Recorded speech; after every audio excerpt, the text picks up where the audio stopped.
Bismillahirrahmanirrahim. Assalamualaikum warahmatullahi wabarakatuh.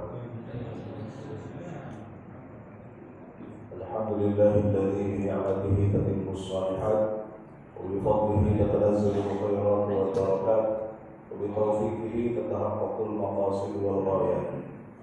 Allahumma shalli wa sallim wa barik ala sayyidina Muhammadin wa ala alihi wa ashabihi wa man tabi'ahum bi ihsanin ila yaumiddin. Rabbi shrah li sadri wa yassir li amri wahlul 'uqdatam min lisani yafqahu qawli, amma ba'd. Hadirin jemaah kajian pada subuh Masjid Al-Fauzin yang dirahmati Allah Subhanahu wa taala.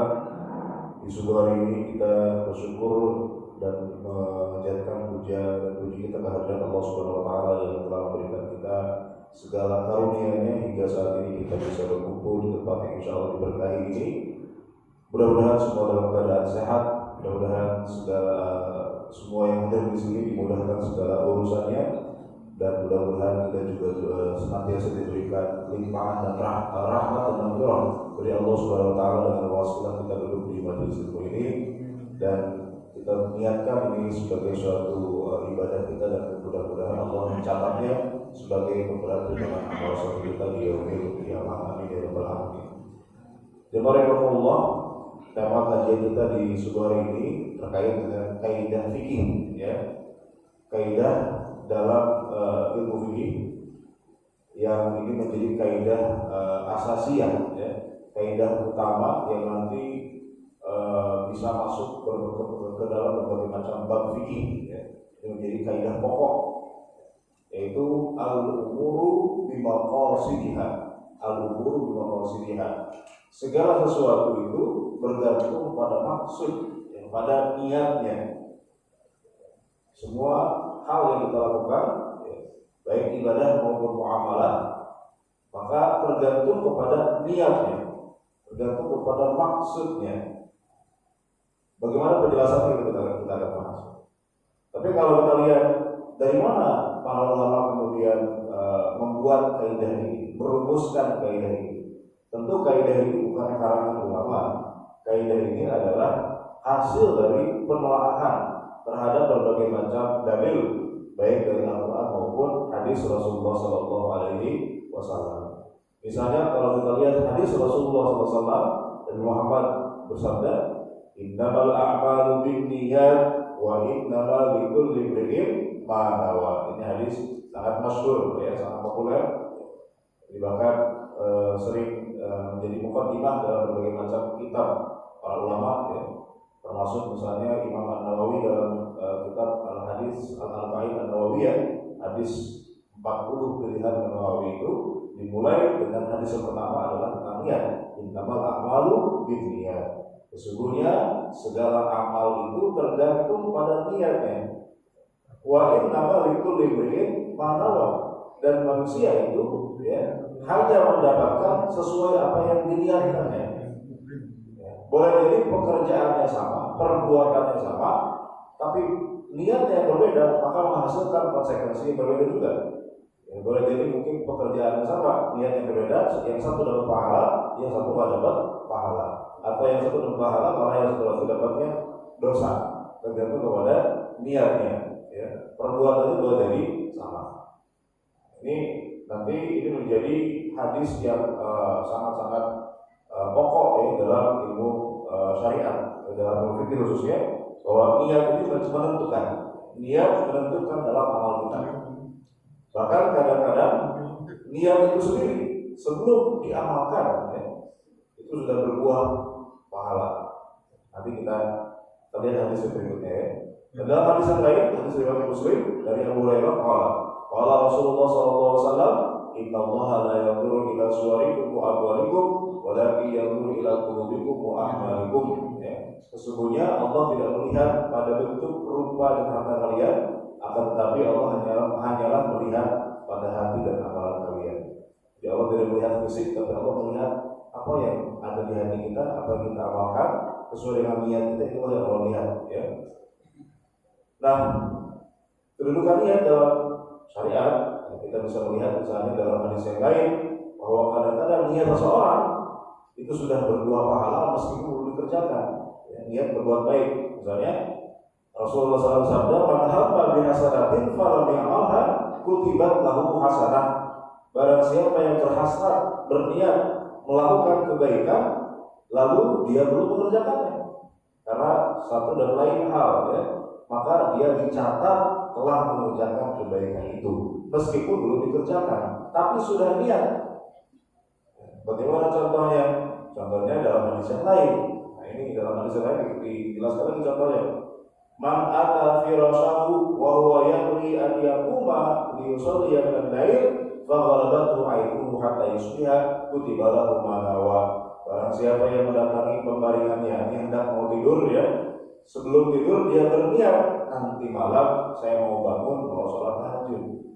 Tapi ternyata ketiduran, kebablasan, tidak sempat ke tahajud, maka dia dicatat telah melakukan tahajud meskipun tidak tahajud. Kenapa? Sudah niat dari awal. Nah, jadi dia sudah niat bahwa nanti saya mau tahajud. Ternyata ketiduran kebablasan. Itu kata Nabi Muhammad SAW. Ya, dia dicatat oleh Allah telah melakukan tahajud. Jadi jangan menyebarkan niat, Pak. Niat itu sangat penting dalam hari dalam kita mendapatkan pahala itu, dia sangat menentukan, Pak, ya. Tentu niatnya yang benar, niatnya yang tulus, Pak. Ya, niat yang jujur. Bukan niat tapi tidak jujur. Contohnya gimana? Contohnya misalnya orang niat mau tahajud malam, gitu ya. Tapi dia nggak mengusahakan itu supaya dia bisa bangun. Misalnya apa? Dia begadang, Pak. Niat tahajud tapi begadang, tidur jam 12, pengen bangun jam 3 misalnya, gitu ya. Tapi tidurnya jam 12 malam. Nah, itu niatnya kurang jujur, Pak. Kalau orang memang niat mau tahajud, tidurnya lebih cepat, gitu. Nah, itu baru dia disebut niat, gitu ya. Kelihatan niatnya. Makanya Rasulullah SAW itu, ya, setelah Isya itu beliau gak ngapa-ngapain lagi, langsung tidur, ya. Karena dulu ya gak ada TV, gak ada gadget, ya. Nah, kalau sekarang, ya, godaannya banyak, mau tidur lihat HP dulu, Pak. Ya. Kadang-kadang ya lihat HP lihatnya cuma 5 menit, kebablasan sampai subuh, Pak. Bapak nggak tidur ya, gara-gara lihat sosial media atau lihat YouTube segala macam, ya. Nah, jadi kelihatan niatnya itu tulus atau tidak, jujur atau tidak, ya, dari usahanya. Ya. Kalau memang dia sudah niat dengan cara misalnya setelah Isya dia langsung tidur, ya, buat nanti malam dia tahajud, ternyata kalau kebablasan juga, maka tetap dia dicatat telah melaksanakan sholat tahajud sempurna pahalanya, ya. Karena dia sudah berniat, meskipun ada uzur. Atau misalnya orang yang sudah biasa berjamaah ke masjid, ya, tiap hari memang dia berjamaah. Suatu saat dia misalnya punya uzur, ya, dia sakit misalnya sehingga tidak bisa ke masjid, maka dia tetap dicatat mendapatkan pahala berjamaah di masjid. Kenapa? Karena memang dia niatnya pengen ke masjid. Ya, terbukti setiap hari dia memang ke masjid, gitu ya. Nah, maka walaupun ketika suatu saat ada usul sehingga bisa ke masjid, maka dia tetap tercatat sebagai orang yang berjamaah ke masjid. Jadi niat yang tulus, niat yang jujur, itu yang dicatat oleh Allah SWT sebagai pahala kebaikan meskipun kebaikannya belum sempat dia laksanakan, gitu ya. Sebaliknya, niat buruk, ya, itu juga bisa menjadikan kita berdosa. Contoh, misalnya dalam hadis riwayat Al-Bazzar, ya, man tazawwaja imra'atan 'ala shadatin wa huwa yanwi an la yu'addiyahu ilaiha fa huwa zanin. Siapa yang menikahi wanita dengan sebuah mahar tapi dia berniat tidak membayarkan maharnya kepada si wanita itu, maka dia adalah pezina. Artinya dia seolah-olah punya dosa sebagai seorang pezina, ya. Dia nikah, ya, tapi dengan niat tidak akan mau membayarkan maharnya atau tidak mau menafkahi istrinya, misalnya. Itu dia sudah buruk dari awal. Nah, maka dia dapat dosa tuh, ya, gara-gara niat buruknya itu. Bahkan dosanya seperti berzina. Atau dalam kalimat berikutnya, wa man adana daina wa huwa yanwi an la yu'addiyahu ila sahibihi, ya, fa huwa sarikun. Siapa yang berhutang, ya, dia minjem ke orang. Sekarang kan ada istilah pinjam 100, Pak, ya. Pinjam 100 biar silaturahmi tidak putus. Nah, kalau ada orang berhutang tapi berniat tidak mau bayar, berniat untuk tidak membayarkan, gitu ya, maka dia adalah pencuri, kata Rasulullah SAW. Jadi berhutang tapi niat tidak mau bayar, itu dicatat sebagai pencuri. Walaupun niatnya dari awal maksud apa bilangnya hutang, tapi sudah ada maksud, sudah ada niat, ya, dia tidak mau membayarnya, keburu meninggal, gitu ya, keburu dibayar. Wah, itu sudah dianggap sebagai dicatat oleh Allah sebagai pencuri. Karena dari awal itu sudah berniat tidak mau bayar. Bahkan dalam hadis yang lain, ya, kata Rasulullah SAW, itu terkait dengan hutang ya. Man akhadha amwalan nas yuridu adaha adaha Allahu anhu wa ma yuridu atlafaha Allahu azza wa jalla. Siapa yang berhutang dan dia beriktikad, berkomitmen untuk membayar, maka Allah akan bantu dia untuk melunasi hutangnya. Tapi sebaliknya, siapa yang berhutang tapi dia tidak berniat untuk membayarnya, maka Allah akan habiskan harta dia sehingga dia tidak bisa membayar hutang tersebut. Jadi itu pentingnya niat. Ketika berhutang, kita punya etika baik untuk membayar, berusaha untuk membayar, memikirkan caranya bagaimana membayar hutang kita, maka boleh jadi Allah akan bantu kita untuk membayar hutang tersebut. Ya. Allah bantu. Tapi sebaliknya, kalau kita berniat berhutang, tapi dari awal sudah niatnya sudah buruk gitu ya, niatnya mumpung hutang ke saudara sendiri atau ke teman sendiri, hutang aja urusan melunasi lah, gampang lah gitu ya. Kita akan mikirin bagaimana cara melunasinya. Maka boleh jadi gitu ya, Allah habiskan harta kita sehingga kita nggak bisa bayar hutang kita sama sekali. Nah itu maka pentingnya kita berniat. Niat baik akan menghasilkan sesuatu yang baik, niat buruk akan menghasilkan sesuatu yang buruk juga. Karena Rasulullah mengatakan innamal a'malu binniyat. Sesungguhnya amalan kita itu tergantung pada niatnya, dan kita akan mendapatkan apa yang kita niatkan. Wa innamal likulli imri'in ma nawa. Nah, kaidah hadis ini nanti diturunkan menjadi kaidah tadi al-umur bima qasdiha. Segala sesuatu itu tergantung pada niatnya, pada tujuannya, pada maksudnya. Bagaimana aplikasi dalam ibadah misalnya? Ya. Niat itu punya konsekuensi Pak, dalam ibadah. Dia bisa menentukan ibadah kita sah atau tidak sah dengan niat. Selain itu, ya, jika niat juga menentukan apakah kita dapat pahala atau tidak, dapat dosa atau tidak, tergantung dari niat yang kita maksudkan dalam hati kita. Ya. Ibadah bisa sah, bisa tidak sah gara-gara niat. Misalnya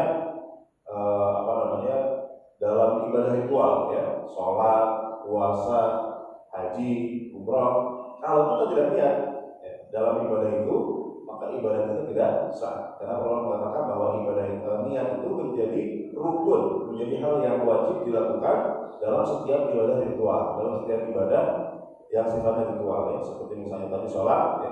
Kalau ada orang sholat kok gak niat dulu, main sholat aja gak niat, dia nggak tahu sholat apa, sholat dulu, sholat asar, main sholatnya gitu ya, maka tidak sah sholatnya, ya, tidak sah, harus dia berniat. Mandi misalnya, orang mandi niat apa nih? Nggak berniat, mau dia mandi wajib atau mandi sunnah nggak tahu, pokoknya mandi aja gitu ya. Nah apakah misalnya gini Pak, ada orang malam maaf nih habis junub suami istri gitu ya, berhubungan badan, kemudian subuhnya dia bangun, dia mandi aja gitu ya, nggak tahu mandi junub apa mandi sunnah, pokoknya mandi aja, nggak niat mandinya. Apakah boleh langsung sholat? Nggak bisa, nggak boleh langsung sholat. Kenapa? Karena mandi junubnya nggak sah. Mandi junub itu adalah ibadah itu harus pakai niat. Jadi ketika dia mandi itu harus berniat bahwa saya mandinya mandi junub. Mandi junub itu berarti mandi untuk menghilangkan hadas besar. Harus diniatkan. Kalau tidak diniatkan, maka tidak sah menjadi ibadah. Kalau tidak sah menjadi ibadah, berarti kalau kaitannya dengan tadi misalnya mengangkat hadas, berarti tidak sah mengangkat hadas. Artinya dia tidak boleh sholat. Kalau dia sudah mandi, tapi karena mandinya tidak diniatkan ibadah, maka nggak sah ibadahnya. Ya harus diniatkan. Kemudian dapat pahala atau tidak itu tergantung dari niat. Misalnya sahnya sih dia, boleh jadi ada ibadah yang sah, tapi nggak dapat pahala. Ya. Boleh jadi niatnya sah tapi nggak dapat, ibadahnya sah tapi nggak dapat pahala. Contoh misalnya kita sholat, ya niat tuh Pak. Sebelum sholat kita niat, saya sholat, dia tahu sholat apa, sholat zuhur, berrakaat, fardu karena Allah Taala. Tapi ternyata ada niat yang lain di hatinya apa? Dia mau sholat karena di sampingnya ada calon mertua misalnya. Atau dia sholat di masjid gitu ya, karena lagi kampanye, ya, karena lagi pengen nyari suara, ya, dia sholat masjid berjamaah bareng orang gitu sholat Jumat gitu ya. Kebetulan ada acara maulid atau acara apa gitu ya, acara besar, dia ikut terus. Sholat juga, tapi sholatnya niatnya saja niat sholat dulu karena Allah Taala, tapi niat yang lain tersisip di hatinya bahwa dia niat itu bukan karena Allah tapi karena hal yang lain. Boleh jadi sholatnya sah, tapi di hadapan Allah tidak ada artinya, tidak ada pahalanya. Nah, maka niat itu menentukan itu ada dua lapis. Pertama, sah atau tidak sah. Yang kedua, diterima atau tidak. Boleh jadi sah tapi tidak diterima sama Allah, boleh jadi. Karena sah atau tidak sah itu terkait hal yang sifatnya zahir, lahiriah, ya. Tapi kalau diterima atau tidak oleh Allah itu hal yang sifatnya batiniah, ya. Hanya Allah yang tahu. Tapi kita bisa menilai diri kita apakah selama ini kita niatnya lillahi ta'ala atau tidak. Karena setiap ibadah yang niatnya bukan karena Allah atau karena Allah dan karena yang lain, nah itu boleh jadi niatnya tidak, atau ibadah kita tidak diterima oleh Allah Subhanahu wa Ta'ala. Atau misalnya begini contohnya Pak, ya, ada orang sedekah, tapi niatnya bukan karena Allah. Sedekahnya itu dia pengen supaya hartanya makin banyak, karena katanya kan suatu kebaikan dibalas 10 kali lipat. Jadi dia sedekah 100.000 supaya jadi 1 juta. Atau dia begini, ada ustaz yang bilang gini Pak, sedekahin avanza kamu nanti kamu dapat pajero, gitu ya. Sini avanza kamu nanti kamu dapat pajero. Jadi dia sedekah avanza itu avanza buat sedekahin, tapi dia supaya dapat pajero, gitu ya. Nah itu sedekahnya diterima sama Allah enggak? Tidak diterima. Kenapa? Karena sedekahnya niatnya dunia bukan karena Allah. Setiap amalan yang kita lakukan bukan karena Allah, maka amalan itu tertolak oleh Allah Subhanahu wa Ta'ala. Meskipun itu secara fikih sah. Jadi itu konsekuensi dari niat, sah atau tidak, ya. Kemudian dapat pahala atau tidak, atau dapat dosa atau tidak, tergantung dari niatnya. Contoh dapat dosa atau tidak itu begini, tergantung niatnya. Bisa jadi dapat dosa, bisa jadi tidak dapat dosa. Ya, boleh jadi pekerjaannya sama. Contoh begini Pak, ada orang misalnya punya emas itu kan ada zakatnya, ya. Kalau yang bukan perhiasan, ya, kita punya emas batangan sudah mencapai nisabnya. Sudah berapa? Nisab zakat itu berapa? Zakat emas 85 gram. Kalau kita sudah punya 85 gram emas, berarti sudah wajib zakat. Ya, zakatnya kapan dibayarnya? Setahun, tahun depan. Kalau misalnya kita tanggal 1 Muharram punya 85 gram emas, maka nanti Muharram tahun depan kita wajib bayar 2,5% dari emas yang kita punya. Kalau tahun depan itu masih ada emasnya 80 gram. Kalau sudah berkurang berarti sudah nggak wajib zakat. Ya. Nah, misalnya tadi Muharram, ya. Kemudian berarti Muharram tahun depan sudah wajib bayar 2,5%. Sebelum bulan Muharram tahun depan, sebulan sebelumnya misalnya, dia jual emasnya, dia belikan misalnya dibelikan motor misalnya gitu, ya. Nah ini bisa dosa, bisa enggak? Kalau ada niat dia belikan itu motor untuk supaya nggak kena zakat, Muharram tahun depan kan sudah dari motor harus bayar zakat 2,5%. Nah dia pintar untuk biar nggak kena zakat, dia alihkan tuh emas, dia jual emasnya, dibelikan misalnya apa yang lain, ya, misalnya logam mulia yang lain, dibelikan batu akik misalnya, atau dibelikan berlian misalnya, ya. Karena logam mulia yang kena zakat kan cuma emas dan perak, ya, itu nggak kena zakat. Berlian itu nggak kena zakat, permata nggak kena zakat, batu akik nggak kena zakat, ya. Jadi supaya nggak kena zakat, jadi sebelum tahun depannya itu, sebelum Muharram tahun depan, dia jual emasnya dengan niat supaya nggak kena zakat. Maka tentu ini dia berdosa karena berniat ingin lari dari kewajiban zakat. Tapi kalau dia jual emasnya karena butuh, dia beli motor karena butuh motor, maka ya nggak dosa dan dia nggak wajib zakat karena motor itu nggak wajib zakat, gitu. Nah ini niat bisa menentukan apakah dia dapat dosa atau enggak, ya. Jadi kalau ada niat buruk di situ, niat lari dari kewajiban misalnya kayak tadi contohnya, maka dia bisa berdosa. Jadi niat bisa menentukan. Bahkan niat ini, ya, kan tempatnya di hati, ya. Niat itu tempatnya di hati, ya. Dan hati ini, ya, dosa yang paling besar dalam Islam itu dosa apa? Dosa terkait badan atau terkait dengan hati? Terkait fisik atau terkait dengan hati? Dosa yang paling besar itu dosa apa? Apa dosa paling besar? Dosa syirik. Syirik itu apa? Menyekutukan Allah, meyakini ada kekuatan lain di luar kekuatan Allah, ya. Itu apa? Dosa di mana? Dosa hati. Itu dosa keyakinan. Maka hati itu sangat besar pengaruhnya dalam keadaan. Niat itu sangat menentukan, termasuk dosa-dosa besar juga berasal dari hati. Bahkan kata Nabi Muhammad SAW, hati itu sangat menentukan tubuh kita. Kalau hati kita bersih, insya Allah badan kita akan bersih. Hati kita buruk, badan kita menjadi buruk. Inna fil jasadi la mudghatan idza saluhat salaha jasadul kullu wa idza fasadat fasada jasadul kullu ala wa hiya qalbu. Sesungguhnya dalam diri manusia ada satu anggota yang akan kemudian jika dia baik maka seluruh anggota tubuh akan baik. Ya, ketika dia buruk maka seluruh anggota tubuh akan buruk. Apa itu? Ala wa hiya qalbu, itu adalah hati. Kadang-kala penyakit badan itu kadang-kala awalnya dari hati. Iri dengki ya, yang suka senang melihat orang susah, terus melihat orang senang. Akhirnya hidupnya sempit, akhirnya penyakitan. Jadi kadang-kadang penyakit fisik itu diawali dari penyakit hati kadang-kadang. Ya. Nah maka niat itu di mana tempatnya di hati. Baik. Nah maka karena niat tempatnya di hati, ya, niat itu tidak perlu diucapkan sebetulnya. Niat tidak perlu diucapkan karena tempat niat itu hanya di hati, bukan di lisan. Boleh jadi lisan dan hati berbeda. Ya. Niatnya di hati mengucapkan A, tapi di lisan mengucapkan B. Berarti yang dianggap yang mana? Yang di hati apa yang di lisan? Yang dicatat oleh Allah adalah apa yang kita ucapkan dalam hati kita.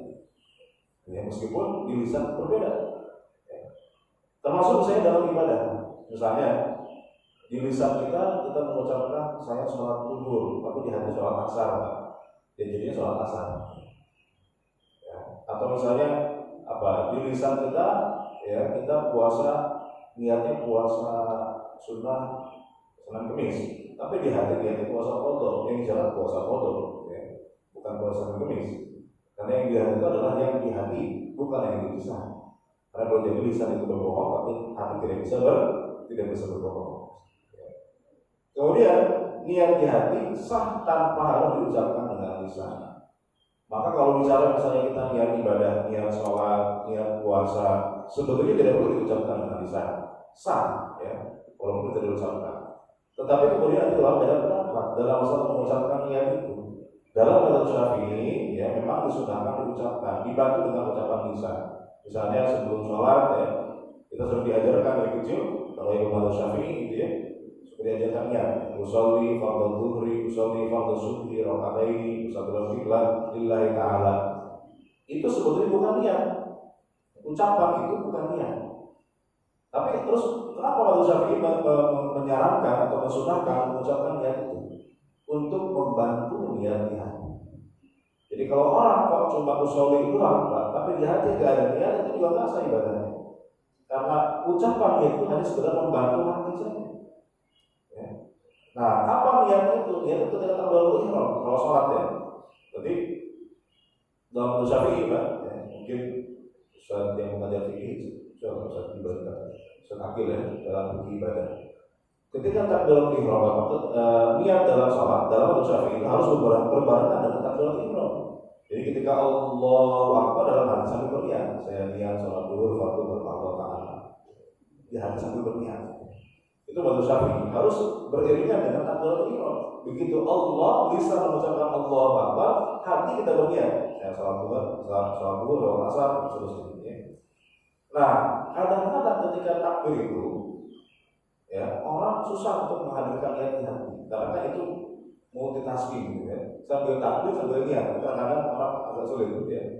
Sehingga kadang-kadang kita sering menemukan, ya ada orang sholat Allah turun lagi. Jadi Allah turun lagi jadi 5 kali dia baru bisa Allah Akbar. Kenapa? Agak sulit menghadirkan niat ketika harus takbiratul ihram. Ini soal apa dalam masalah Pak? Namun Bapak bisa lalu bingung gitu ya. Kadang-kadang sulit gitu ya. Sehingga supaya menghilangkan kesulitan itu dibantu dengan diucapkan secara lisan sebelum takbiratul ihram. Jadi usolli fardhu maghrib atau saya sholat. Itu pakai bahasa Arab, bahasa Indonesia juga sah ya. Saya yang sholat maghrib 3 rakaat dengan Allah Ta'ala. Lalu Allahu Akbar. Nah, ketika Allahu Akbar itu di hati kita mengulang apa yang kita ucapkan di lisan. Jadi nggak perlu mikir lagi. Sehingga tidak perlu diulang-ulang lagi takbiratul ihramnya.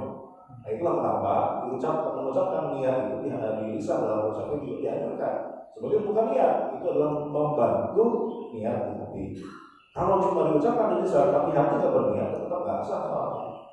Dia harus apa?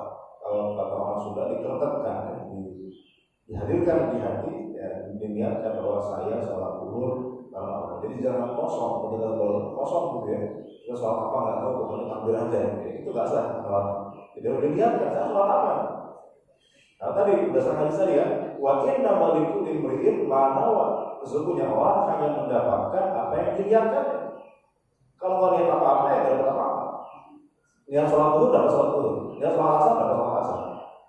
Jadi dia hanya mendapatkan apa yang diniatkan. Maka dalam sholat atau ibadah kita harus meniatkan supaya dapat pahala, supaya sah, gitu ya. Jadi, kapan niatnya? Nanti kalau ada pendapat, kalau menurut Syafi'i itu niatnya dibarengkan dengan takbiratul ihram. Kalau mazhab Hanafi misalnya boleh sebelum takbiratul ihram tapi nggak jauh ya. Sebelum itu nggak jauh, kalau dari rumah bukan ya. Sebelum takbiratul ihram, ya sesaat sebelum takbiratul ihram kita boleh berniat baru takbiratul ihram. Tapi intinya niat itu sepakat ulama tempatnya di hati bukan di lisan. Kalau di lisan diucapkan tapi di hati kosong, berarti nggak dianggap bukan niat. Mengucapkan niat hanya membantu hati supaya mudah untuk menghadirkan niat di hati. Itu ya. Kemudian, apa fungsi niat dalam ibadah? Ini kita bicara niat dalam ibadah. Fungsi niat dalam ibadah itu, pertama, membedakan antara yang ibadah dengan yang non ibadah. Misalnya, ya, kita wudhu atau kita mandi, niatnya untuk apa? Bisa untuk mengangkat hadas, berarti niat ibadah, ya, atau cuma ngadem aja, ya, mendinginkan badan. Oh panas nih mandi ya. Kan bisa begitu niat. Nah, maka dengan niat bisa membedakan apakah ini ibadah atau bukan. Misalnya begini Pak, ini berbeda niat bisa berbeda hukum, ya. Misalnya, mohon maaf, ada suami istri junub semalam, ya, malam Jumat, ibadah malam Jumat. Ya. Kemudian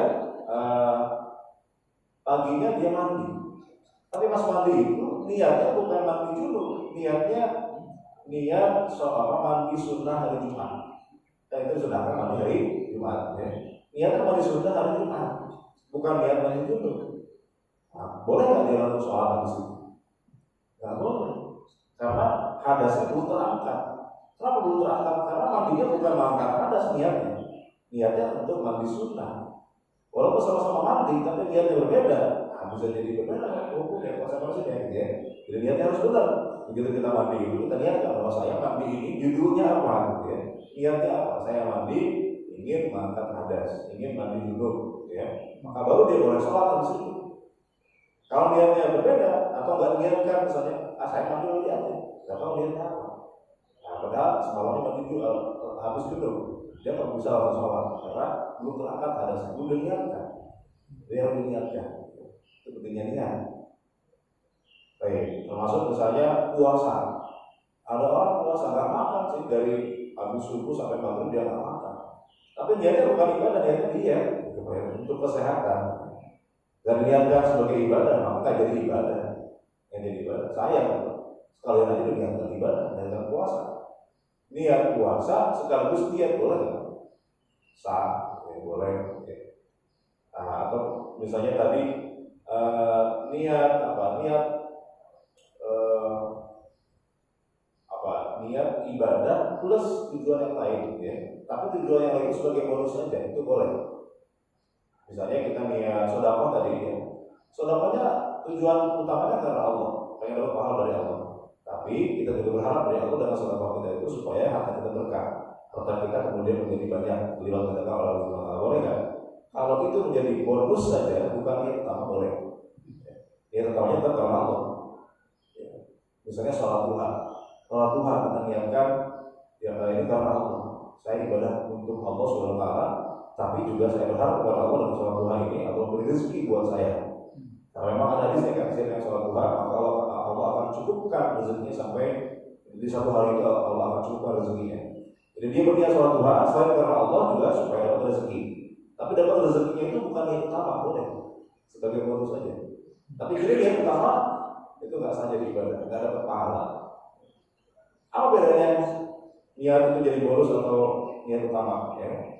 Dilihat misalnya kalau dia sudah kaya ternyata nggak sholat duha lagi, oh berarti sholat duhanya itu karena pengen dapat duit gitu sholat duhanya. Berarti selama ini sholat duhanya nggak karena Allah, nggak murni karena Allah.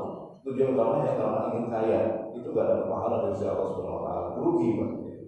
Tapi kalau misalnya dia niat kaya itu sebagai bonus saja, ketika sudah kaya itu sholat duha, karena sholat duhanya karena Allah, kaya itu sebagai bonus saja. Seperti zaman Rasulullah SAW, ya. Nabi pernah mengatakan ketika perang Hunain kepada para sahabat yang ingin berjihad, ya. Nabi mengatakan siapa yang berhasil membunuh seorang musuh, maka dia berhak mendapatkan harta rampasan dari musuh itu. Jadi Nabi mengiming-imingi para sahabat yang terjun di dalam perang, siapa yang berhasil membunuh seorang musuh, maka dia berhak mendapatkan harta rampasan dari musuh tersebut. Nah berarti kan ada sahabat yang mungkin boleh jadi ketika berperang berjihad itu niatnya pengen dapat ghanimah, pengen dapat harta rampasan perang. Boleh nggak seperti itu?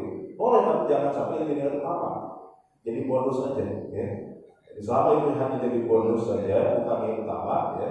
Niat utama yang kalau Allah Subhanahu Wa Taala, ya insya Allah tetap dapat pahala. Kayak tadi puasa, ya. Niat utamanya karena Allah ibadah, tapi sekalian ibadah, sekalian kita juga ingin dia supaya sehat, gitu ya. Nah, insya Allah tetap berpahala. Tapi kalau niat utamanya pengen dia, ya, bukan karena ibadah karena Allah, ya tentu ini tidak berpahala. Maka itu peran penting niat dalam hati ketika beribadah itu menentukan apakah berpahala atau tidak. Itu untuk membedakan ibadah dan non ibadah. Ya. Yang kedua, fungsi niat itu untuk membedakan antara satu jenis ibadah dengan ibadah yang lain. Misalnya sholat kan banyak jenis. Ada sholat fardu, ada sholat sunnah. Sholat fardu ada banyak, ada zuhur, ada asar, ada maghrib, isya, subuh. Jadi untuk membedakan antara mana ibadah satu dengan ibadah yang lainnya harus dibedakan dengan niat. Lalu diniatkan. Sholat zuhur dan sama sholat asar sama-sama, ya 4 rakaat, caranya sama, bacaannya sama, sama-sama 4 rakaat, ya. Terus apa yang membedakan antara sholat zuhur dan sholat asar? Niatnya. Ya. Sholat sunnah juga sama banyak. Ada sholat rawatib, ya, sholat qobliyah zuhur, ba'diyah zuhur. Qobliyah zuhur dengan ba'diyah zuhur kan sama caranya, dibedakan dengan niat. Ya. Kemudian sholat tahiyatul masjid, ketika orang masuk masjid, ya bisa lihatnya sholat tahiyatul masjid, atau bisa lihat sholat qobliyah zuhur misalnya. Apa yang membedakan niatnya? Puasa, ya, ada puasa Senin Kemis, ada puasa Daud, ada puasa Qadha. Yang mana nih puasanya? Yang dibedakan dengan apa? Dengan niat. Misalnya ada orang punya hutang puasa, tapi kemudian dia puasa Senin Kemis. Nah puasa Senin Kemis itu juga niatkan puasa Qadha, niatnya puasa sunnah. Berarti hutang puasanya belum berkurang. Karena kalau dia puasa habis Ramadan, ternyata puasanya diniatkan puasa sunnah, bukan puasa Qadha. Berarti hutangnya belum lunas. Ada orang punya hutang puasa 5 hari misalnya. Nah habis puasa dia puasa lagi, tapi puasa lagi itu bukan puasa Qadha, tapi puasa sunnah. Dilihatkan, maka ya hutangnya belum berkurang karena puasanya puasa sunnah. Nah pertanyaannya begini, boleh nggak ya, niatnya digabung, gitu, ya? Sekalian puasa sunnah, sekalian puasa qadha. Atau misalnya kita sholat ke masjid, sekalian sholat tahiyatul masjid, sekalian sholat qobliyah zuhur misalnya, atau qobliyah asar, sekalian deh biar nggak rugi, gitu ya, niatnya double. Ibadahnya satu tapi niatnya double, boleh nggak? Nah, nanti kalau beda pendapat dalam masalah misalnya kalau menggabungkan niat antara yang fardu dengan yang sunnah. Saya tadi puasa qadha kan puasa wajib dengan puasa sunnah digabung niatnya. Sekalian puasa qadha, sekalian puasa Senin Kemis. Ya. Maka kata ulama beda pendapat ada mengatakan yang sah cuma puasa fardunya aja, puasa sunnahnya nggak dianggap. Ya, karena dia masih punya kewajiban puasa. Ya. Sehingga orang yang punya kewajiban puasa itu nggak boleh sebelum dia puasa sunnah sebelum membayar puasa wajibnya. Dia mengatakan demikian. Nah, tapi kalau yang sholat atau ibadahnya itu ada irisannya, ya sama-sama sunnah misalnya seperti sholat tahiyatul masjid dengan sholat qobliyah zuhur, itu kan ada irisannya sama-sama sholat 2 rakaat misalnya, sama-sama puasa sunnah, maka boleh digabung niatnya. Jadi sekalian kita masuk masjid, sekalian kita sholat qobliyah zuhur, diniatkan sebagai tahiyatul masjid. Karena sholat tahiyatul masjid itu apa? Sholat untuk menghormati masjid. Sholat ketika masuk masjid kita dianjurkan untuk sholat. Ya. Nah, sholatnya apa terserah. Mau sholat qobliyah subuh boleh, mau langsung sholat fardu juga boleh. Yang penting sebelum kita duduk masuk masjid itu kita sholat. Sehingga boleh kita gabung niatnya sekalian sholat qobliyah, sekalian sholat tahiyatul masjid. Ibadah yang ada di bisa boleh digabung niatnya. Ya. Baik. Nah ini masalah ibadah ya. Kemudian, nah ibadah juga nanti selain ibadah ada muamalah. Niat dalam muamalah juga berpengaruh. Ya. Salah satu kaidah turunan dalam kaidah tadi itu, ya dalam bab muamalah misalnya, al-ibratu bil maqasid wal musammayat la bil zawahir wa tasmiyat. Yang dilihat adalah maksud dan substansinya, isinya, bukan bentuk dan formalitasnya saja, bukan namanya saja, tapi yang dilihat adalah substansinya. Apa maksudnya? Kita lihat nanti contoh-contohnya ya dalam muamalah. Kalau tadi kan dalam ibadah, kita bicara ibadah. Sekarang bicara muamalah. Kalau kita bermuamalah itu, ya bertransaksi, ya akan apapun yang dilihat adalah maksud dan tujuannya, substansinya, bukan sekedar namanya saja. Boleh jadi namanya lain, ya dengan substansinya, maka tidak adalah isinya. Contoh misalnya, ya, titip tapi gadai. Maksudnya gimana? Kita nitipin harta ke orang, kita bilangnya nitip. Mas, saya nitip, segini. Saya pinjam uang pun 10 juta, ini saya titip motor saya. Saya pinjam uang 10 juta, saya titip motor saya. Motor itu jadinya akan apa? Akan nitip atau akan gadai? Walau bilangnya nitip, tapi sebetulnya nitipnya ini karena dia utang. Ya. Karena dia utang 10 juta, dia nitip motor dia ke orang itu. Berarti namanya apa? Hukumnya apa? Hukum gadai, bukan nitip. Walaupun bilangnya nitip, karena nitipnya ada kaitan dengan utang. Karena dia utang, dia nitip motornya, berarti dia bukan nitip namanya. Walaupun bilangnya nitip, bilangnya apa? Hukumnya adalah gadai. Dia tidak ada maksudnya. Susahnya bukan sedang kata-katanya. Sedang lain misalnya mas, hibah tapi wasiat. Dia bilangnya tulisannya hibah atau bahkan dibuat surat hibah, tapi secara substansi itu ternyata wasiat. Hibah tapi setelah meninggal, saya hibahkan rumah ini buat anak pertama, tapi anak pertama boleh menempati rumah itu setelah bapak itu meninggal. Kata-katanya hibah, tapi hibahnya tidak sah. Yang berlaku adalah hukum wasiat, karena substansinya adalah wasiat. Karena hibah itu pemberian sebelum wafat, namanya hibah. Kalau pemberian setelah wafat, namanya wasiat. Jadi walaupun dibuat akta hibah, tahu siapa ya, tapi ada klausul bahwa ini rumah diterima setelah meninggal. Oh berarti secara Islam ini bukan hibah, ini jatuhnya adalah wasiat. Karena jatuhnya wasiat, berarti hukum wasiat. Kalau ternyata hibahnya itu buat anak, berarti tidak sah. Karena ada ahli waris, dan ahli waris tidak boleh menerima wasiat. Ya. Jadi itu secara hukum fikih batal dari hukum, ya. Batal dari hukum, walaupun akarnya hibah, tapi substansinya adalah wasiat. Ini dilihat adalah substansinya, dilihat bagaimana prakteknya, ya, bukan sekedar namanya. Contoh yang lain, misalnya apa? Minta tapi duit, minta tapi duit. Bilangnya minta padahal duit. Kita ke warteg, ya. Kemudian kita bilang ke Mbak warteg, minta tolong minta es teh manisnya, atau Mbak minta nasinya lagi, tambah nasi. Terus lagi minta, boleh nggak bisa kita kabur gitu ya? Begitu dikejar, kan tadi bilangnya minta, dikasih juga kan gitu ya? Boleh nggak begitu? Ya nggak bisa. Kenapa? Walau bilangnya minta, tapi orang paham ketika orang itu masuk ke warteg, tentu orang di warteg itu menyediakan makanan bukan ingin dibeli tamu, ya bukan. Orang buka warteg itu memang niatnya jualan. Jadi kalau orang masuk warteg, yang makan di situ berarti harus bayar. Jadi lihat substansinya. Kalau orang masuk warteg berarti dia harus bayar. Kecuali kalau orang bertamu ke rumah temannya atau rumah saudaranya, dia makan di situ berarti harus bayar. Karena bertamu. Tapi kalau masuk warteg, meskipun bilangnya minta, tapi secara substansi, ya, orang masuk warteg itu ya jual. Ini niat dari awal orang masak juga itu buat jual, bukan untuk digratiskan. Nah sehingga yang terjadi adalah jual beli meskipun bilangnya itu minta. Ya. Jadi apa yang diucapkan lisan tidak berpengaruh ketika substansinya, maksudnya berbeda dengan apa yang tulisan. Gitu ya. Jadi ini contoh aplikasi dalam bab muamalah. Nah, dalam bab muamalah ini nanti ada kaitannya dengan niat, itu masalah khilaf. Masalah khilaf. Khilaf itu apa? Khilaf itu mengakal-akali, ya, ngeles istilahnya, ya, bahasa bahasa gampangnya hilah itu ngeles. Makanya ada bahasa Indonesia itu kita ada istilah berkilah ya. Berkilah itu dari bahasa Arab, dari kata hilah.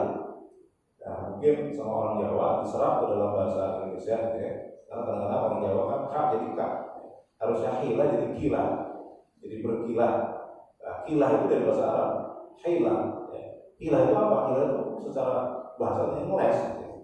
Jadi mengakal-akali sesuatu ya, atau melakukan trik ya, sehingga dia terbebas dari sesuatu. Ngeles namanya ya. Nah, itu hilah. Bagaimana hukumnya dalam syariat? Ya, berhilah itu. Nah, hilah itu ada yang tidak boleh, ada yang boleh. Ya. Yang tidak boleh itu seperti apa?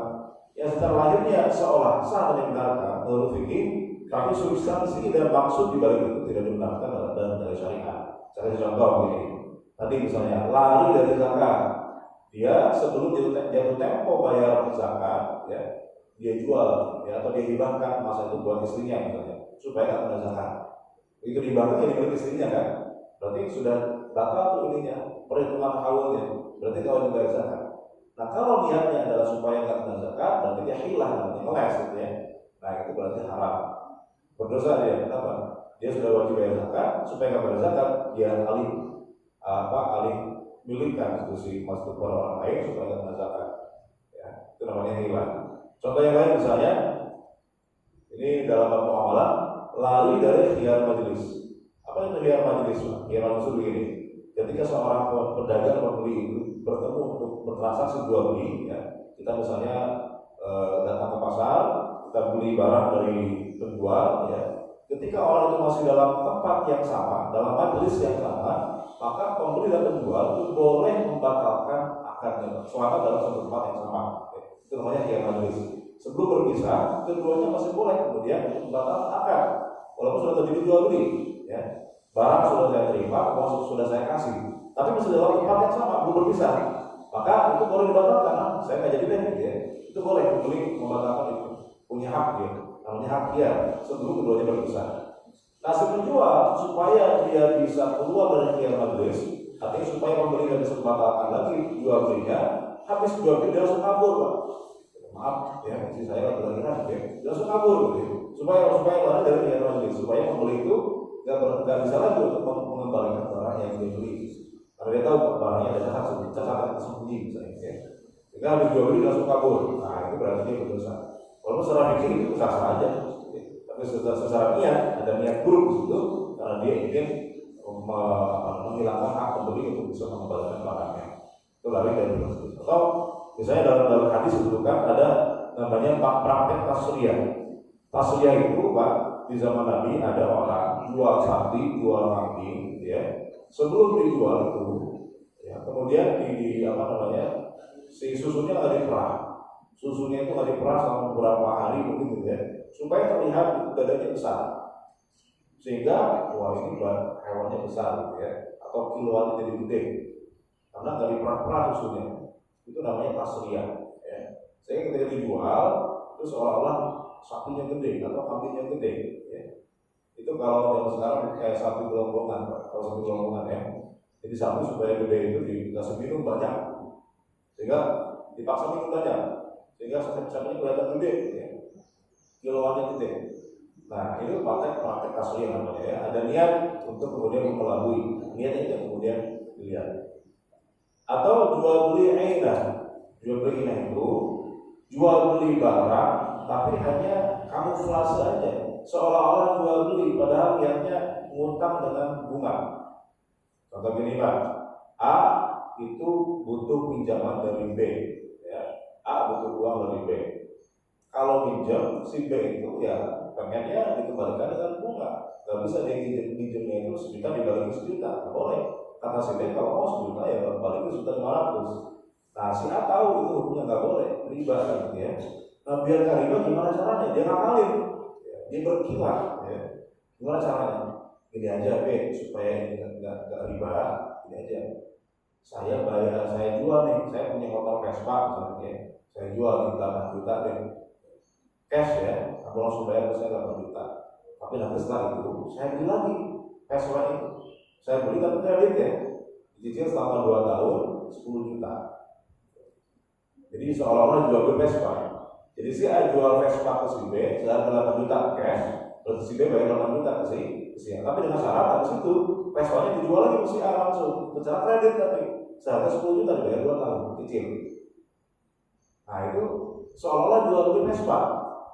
Tapi sebetulnya Vespanya nggak pindah tangan, tetap di tangan si A. Karena langsung dijual ke si A lagi. Nah itu intinya apa? Intinya dia pinjam 8 juta kepada si B, tapi dengan syarat hasil dibalikinnya berapa? 10 juta dicicil 2 tahun. Jadi seolah-olah jual beli, pinter nakalin. Nah itu awal nggak boleh berkilah namanya ya. Itu dan berkilah itu ya, ngeles itu, nakal misalnya itu adalah salah satu sifatnya orang Yahudi ya. Orang Yahudi itu salah satu sifat mereka adalah suka kalung syariat. Mereka pinter nakal syariat. Contoh misalnya dalam hadis sebutkan ya, Allah melarang orang Yahudi ketika mereka diharamkan makan lemak, ya mereka malah menjualnya lalu kemudian makan dari hasil penjualannya. Itu jadi orang Yahudi itu Pak, mereka daging itu apa, hewan itu hanya boleh dimakan dagingnya saja. Lemaknya nggak boleh. Haram bagi orang Yahudi di zaman itu Pak, di zaman Musa, ya di zaman Nabi Yahudi itu mereka diharamkan makan lemak hewan.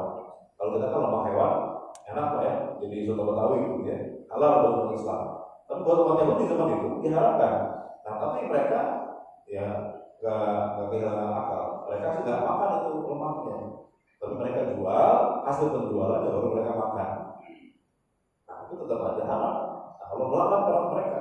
Atau dalam hadis yang lain misalnya orang Yahudi itu pintar mengatur syariat, misalnya contohnya baca-baca misalnya ketika mereka diharamkan untuk berburu ikan di hari Sabtu, ya Allah mengharamkan bagi orang Yahudi untuk berburu ikan di hari Sabtu. Apa yang mereka lakukan? Di hari Jumat mereka pasang perangkap, di hari Minggu baru mereka ambil ikan. Jadi hari Sabtu memang dia nggak apa-apain, ya. Tapi dari hari Jumat sudah pasang perangkap ikan. Hari Minggu baru dia ambil. Kan pinter loh ya. Jadi hari Sabtu dia memang nggak berburu ikan, tapi sudah autopilot, ya. Sudah ada perangkapnya di situ, di hari Jumat sudah dipasang. Nah, maka itu namanya berkilah, lari dari aturan syariat dengan cara yang halus, cara yang trik istilahnya. Nah, itu namanya hilah.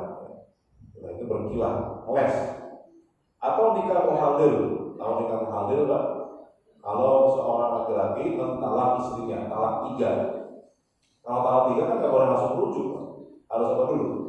Harus nikah dulu sama orang lain, sama laki-laki lain, kemudian cerai, baru boleh nikah lagi sama suami yang pertama. Nah tapi pernikahan yang kedua ini tidak boleh direkayasa. Cerainya itu tidak boleh direkayasa. Memang nikah yang asli. Cerainya juga cerai yang alami, gitu ya, karena alasan yang bukan direkayasa. Baru boleh berujuk dengan si suami pertama. Nah kalau nikahnya itu ternyata nikah rekayasa, namanya nikah mu'adil. Suami sudah talak 3 terlanjur, padahal dia menyesal di situ dia pengen rujuk sama istrinya itu.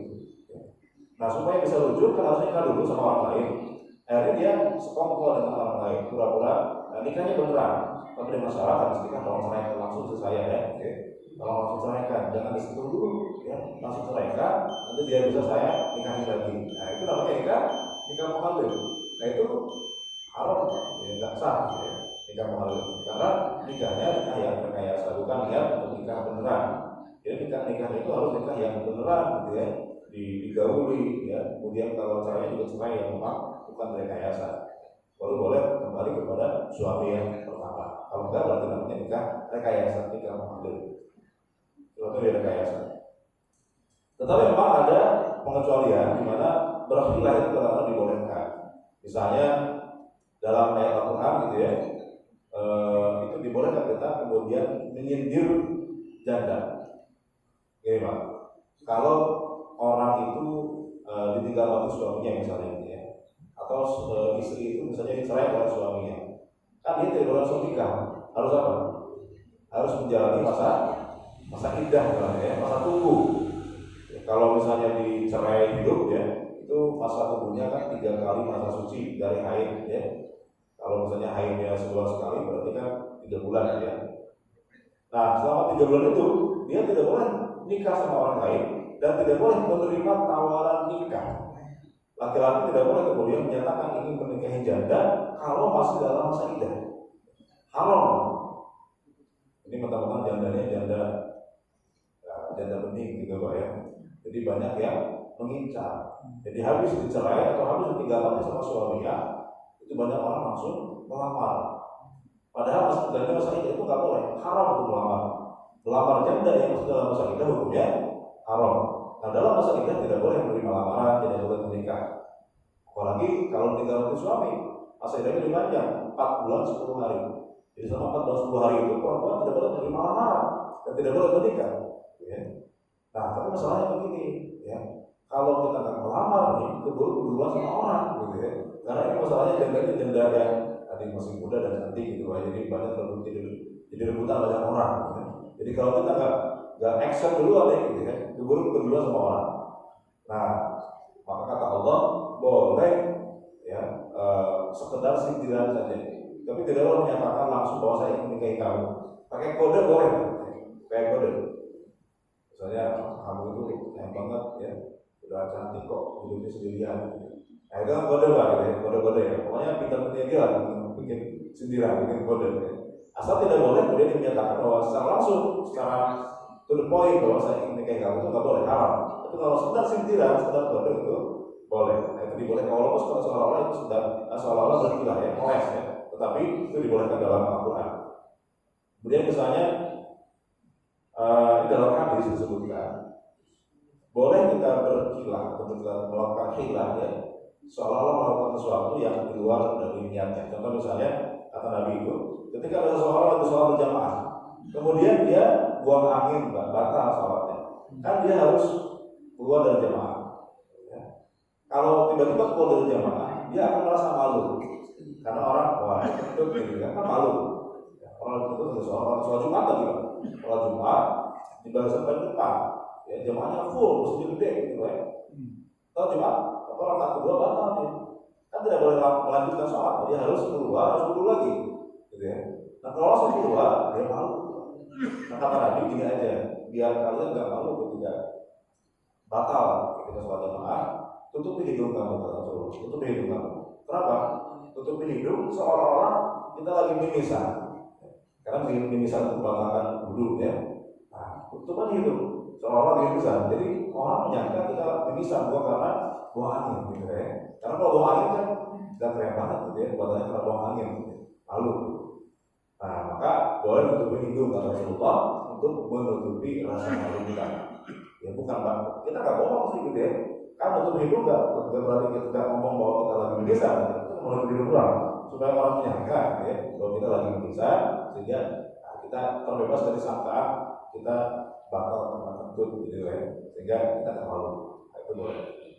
Itu menutupi rasa malu boleh ya. Kemudian menghindari bahaya ya, menghindari bahaya itu misalnya berbohong ya untuk menghindari bahaya, dibegal gitu ya. Serahkan HP kamu, gitu. Saya nggak punya HP pak, berbohong ya. Tapi untuk menghindari bahaya boleh. Nah, itu nggak dicelah sebagai suatu dosa ya, karena niatnya ingin menghindari bahaya.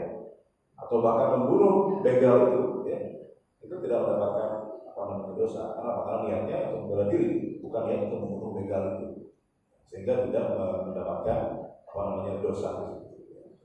Baik pak, jadi itu pentingnya niat. Jadi niat itu ya menjadi penentu dalam suatu amal kita, baik ibadah maupun muamalah. Ibadah bisa sah atau tidak sah karena niat, diterima atau tidak, berpahala atau tidak karena niat. Pekerjaannya sama, perbuatannya sama, tapi kalau dengan niat yang berbeda, kalau jadi konsekuensinya juga berbeda. Makanya anak kecil misalnya Pak, atau orang gila membunuh orang, atau orang gila mabok, dosa apa? Nggak dosa. Kenapa nggak dosa? Karena dia nggak punya niat. Orang gila kan nggak berniat, ya. Dia kan akalnya hilang, namanya akal hilang kalau tidak punya niat, gitu ya. Dia mungkin mabok ya karena mabok aja, karena gila, gitu ya. Karena saya nggak punya niat, nggak punya intens, nggak punya apa namanya, yang nggak punya concern, nggak punya maksud. Anak kecil, ya, dia berbuat dosa, nggak ada maksud berbuat dosa, ya karena belum punya akal, gitu ya. Sehingga tidak dicatat oleh malaikat. Jadi kalau mau misalnya nggak wajib sholat, mabok kan dosa, bunuh orang kan dosa, gampang jadi orang gila aja, ya. Jadi orang gila aja itu insya Allah kita nggak wajib sholat, ya. Kalau berdosa itu dicatat sebagai dosa apa orang gila, ya.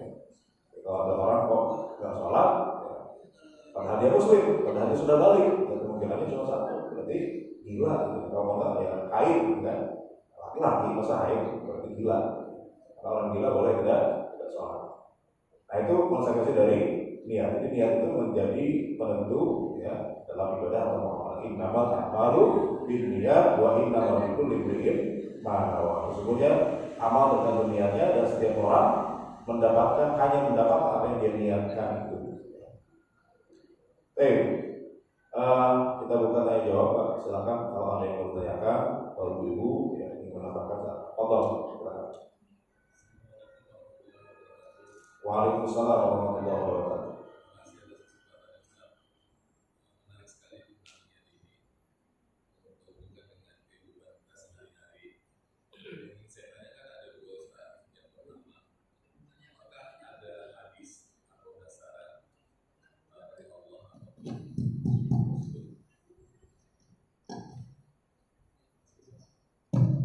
Apakah ada hadis atau sunnah Rasul ataupun ketetapan di dalam Al-Quran tidak akan terjadi sesuatu, dalam hal ini sesuatu ini akan terjadi sesuatu lah itu istilahnya, apakah itu intinya tidak akan terjadi sesuatu pada seseorang jika dia tidak berniat. Contoh kecil misalnya, tidak mungkin saya akan sampai ke Jogja jika saya tidak ada niat ke Jogja di dalam kenyataannya misalnya. Sehingga dalam hal ini adalah di dalam kegiatan apapun di dalam kehidupan ini, sekecil apapun itu sebenarnya harus berniat. Ketika engkau tidak berniat, maka engkau tidak akan pernah mencapai sesuatu tempat tanpa niat. Nah, ini pertama pertanyaan saya sekarang. Yang kedua, apakah ada hadis atau dasaran seperti yang pertanyaan saya pertama tadi, ketika seorang sudah berniat, maka secara otomatis dan niat diikuti dengan usaha, sekecil apapun usahanya, maka secara otomatis orang tersebut akan mendapatkan niatnya dalam jangka pendek, sedang atau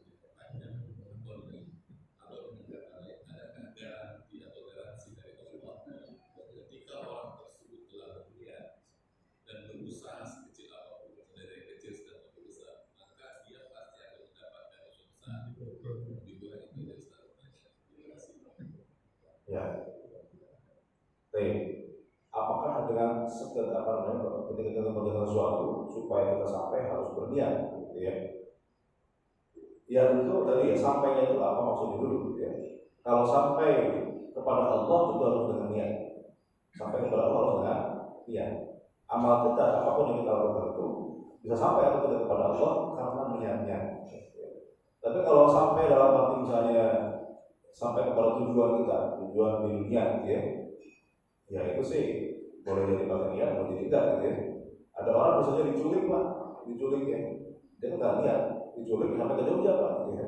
Orang Jakarta diculik sampai ke Jogja, iya sampai itu ke Jogja, kalau dia nggak niat ke Jogja, gitu ya. Nah, boleh jadi secara apa kenyataannya begitu ya. Ada orang mungkin nggak niat tapi sampai juga, gitu ya.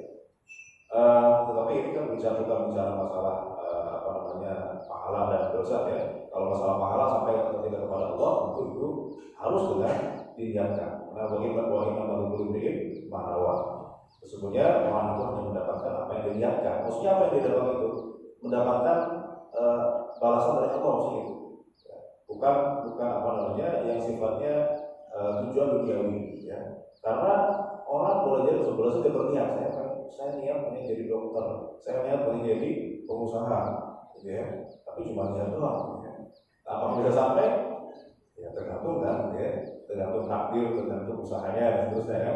Banyak variabel di situ ya. Tergantung misalnya privilege. Ada orang niat gitu ya, pengen jadi dokter, tapi pengen jadi orang sukses. Gitu. Tapi ya mulai dari nol. Itu agak lebih susah daripada orang yang anak pengusaha, tapi dia nggak niat jadi pengusaha. Tapi sudah jadi anak pengusaha. Dan nggak niat dia menjadi anak jadi pengusaha, gitu ya. Karena dia sudah jadi anak pengusaha, privilege dan gitu ya. Jadi itu sih tidak ada hubungan dengan niat, yaitu masalah usaha, masalah takdir. Maksudnya niat di sini maksudnya adalah kehendak kuat dalam dirinya itu berpengaruh ya. Artinya determinasi orang ketika mencapai sesuatu itu bisa menentukan. Ya, tapi bukan berarti apakah dia menjamin atau tidak ya enggak ya. Karena dalam suatu ungkapan disebutkan ya, manusia itu hanya bisa berusaha, Allah hanya menentukan ya. Jadi sekuat apa usaha kita hanya bisa bertawakal. Jadi Islam itu hanya menghargai proses ya. Tidak penting apa hasilnya, tapi itu adalah prosesnya. Maka tawakal itu adalah proses. Tawakal itu bukan pasrah. Tawakal itu syaratnya apa? Al-ikhtiyar, harus ada ikhtiar. Kata Nabi, ada seorang sahabat, ya Nabi, ya Rasulullah, jadi saya punya kontak, ya, saya lepas aja gimana? Ya, saya sholat, ya, saya biarkan, saya nggak usah ikat kemana, saya tawakal pada Allah, pokoknya Allah yang jaga. Kata Nabi, enggak, tawakal bukan begitu, tawakal itu ikat kontak, baru tawakal. Ya. Jadi tawakal itu adalah kita berusaha, setelah itu adalah menyerahkan kepada Allah Subhanahu wa Ta'ala. Jadi itu namanya ikhtiar. Jadi tawakal itu bukan sesuatu yang kosong dari usaha. Ya, kata Bang Haji Al-Mahirama, usaha dan doa seperti ya. Ya, harus ada usaha dan doa. Selain doa harus ada usaha. Usaha tanpa doa adalah sombong. Doa tanpa usaha bohong. Gitu ya. Jadi ini yang kita bicarakan adalah niat dalam arti konsekuensi terhadap urusan akhirat sebetulnya. Apakah niat ini diterima oleh Allah? Amalan kita itu bernilai mahal atau tidak, diterima oleh Allah tidak, tergantung dari niatnya. Tapi apakah dia akan mendapatkan tujuan di dunia dengan niatnya itu? Nah, tentu itu banyak variabel ya, banyak variabel yang harus dipatuhi di situ ya. Tidak semua orang berniat bisa dapat tujuannya, ya, karena itu semua tergantung pada takdir dari Allah Subhanahu wa Ta'ala. Kalau sekarang lihat sudut pandang apa agama gitu ya, orang tidak bisa memprediksi apa yang akan dia capai, yang penting bagaimana dia bertawakal kepada Allah, dia usaha yang penting daripada hasil. Baik, ada lagi? Silakan.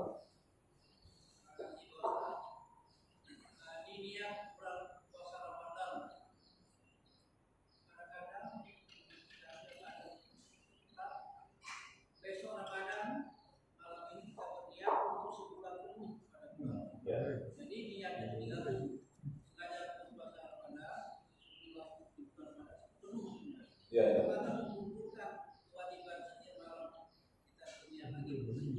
Baik.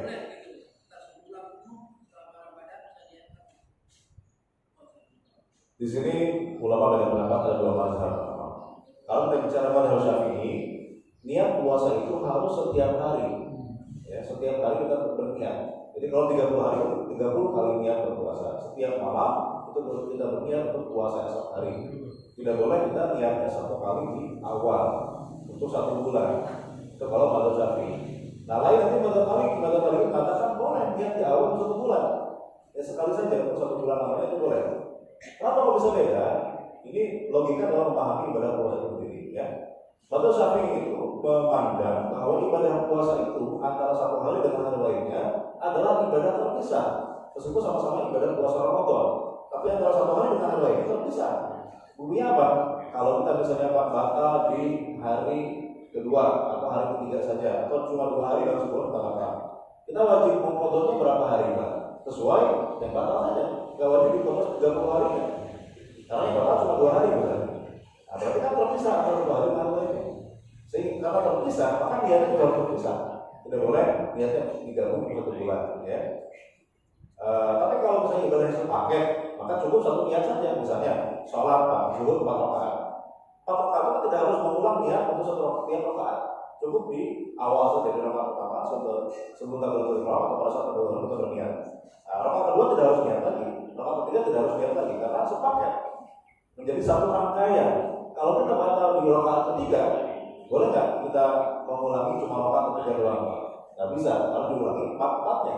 Karena di 1 rangkaian, maka niatnya cukup 1 kali di awal. Ya. Nah, tapi kalau ibadah puasa itu antara 1 hari dengan hari lainnya adalah ibadah yang terpisah. Karena kalau kita batal di 1 hari, maka ya kita hanya mengganti di hari itu, tidak harus mengganti hari yang lain yang kita nggak bisa. Sehingga niatnya harus terpisah. Gitu. Karena ada hadisnya, Rasulullah mengatakan, "Malam yubayyitu syiyam min al-lail fala syiyama lahu." Siapa orang yang tidak berniat puasa semenjak malam, maka tidak ada puasa baginya. Ya. Jadi harus berniat itu sebelum dia setiap dia mau puasa besoknya. Ya. Berarti malamnya dia harus berniat.